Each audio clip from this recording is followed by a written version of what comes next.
Hello বন্ধুরা, কেমন আছো সবাই? আজ চলে এসেছি একটা ছোট্ট ভিডিও নিয়ে।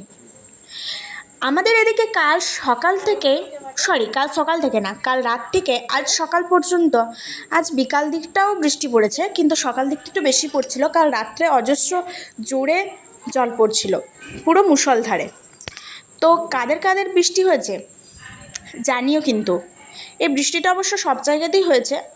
তো আমাদের এদিকে দেখো, এই যে সামনের পুকুরটা, এই পুকুরটা আমার বাবা জেঠু আর পাড়ার কয়েকজন মিলে চাষ করছে। তো সেই পুকুর থেকে অত্যাধিক বৃষ্টির জলে ভর্তি হয়ে যাওয়ার জন্য মাছ উঠে এসেছে। তো বাবা সেই মাছ নিয়ে এসেছে এবং আরও বেশি মাছ পেয়েছিল, কিন্তু সেগুলো কয়েকটা পাড়ারই ধীবরদের ছেলে মাছ বিক্রি করতে যায়, তো তাকে দিয়ে দিয়েছে বিক্রি করবার জন্য।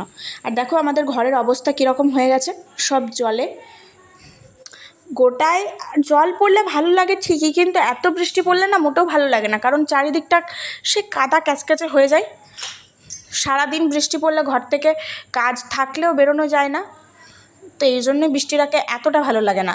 এটা হচ্ছে আমাদের গ্রামের ভেতরে।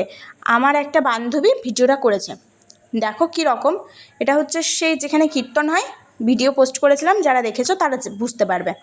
তো সেই গোপাল মন্দিরের সামনের রাস্তাটা কতটা জল জমেছে দেখতে পাচ্ছ, গোটা রাস্তাটা জুড়ে। অনেকে এই গ্রামের ভেতরের রাস্তাটাকে কুলি বলে সম্বোধন করে। তো মানে যেহেতু গ্রামের ভেতরের রাস্তার মাঝে দুধারে ঘর, তো ওই কারণেই বোধহয় কুলি বলে। তো দেখো কতটা জল জমেছে, পুরো একদম জলে থই থই করছে যাকে বলে। গাড়িটা যাচ্ছে, গাড়িটাকে দেখেই বুঝতে পারবে কতটা ঠিক জলটা হয়েছে। তোমাদের ওদিকেও আশা করি হয়েছে, যারা যারা ভিডিওটা দেখছো।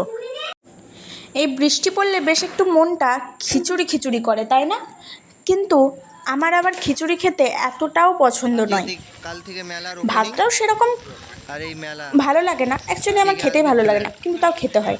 আর এটা হচ্ছে মেলার অবস্থা, দেখো কীরকম হয়ে গেছে। আমাদের এখানে শ্রাবণী মেলা বসে আমাদের সাউথ বাজারে। তো বাজারের অবস্থা দেখো কীরকম। কাল থেকে ওপেনিং হবে, কিন্তু আর ওপেনিং হওয়া বোধহয় এই বছর আর হলো না, কারণ জলে চারিদিকটা যা অবস্থা। তারপর দেখো ঢাকা ফুলের অবস্থা কীরকম। তো এই ছিল ভিডিও, কেমন লাগলো জানিও। যদি ভালো লেগে থাকে তাহলে like and share and follow করে দিও। যারা ইউটিউব থেকে দেখছো তারা সাবস্ক্রাইব করে দিও। আবার আসবো একটা নতুন ভিডিও নিয়ে, ততক্ষণের জন্য ভালো থেকো, টাটা।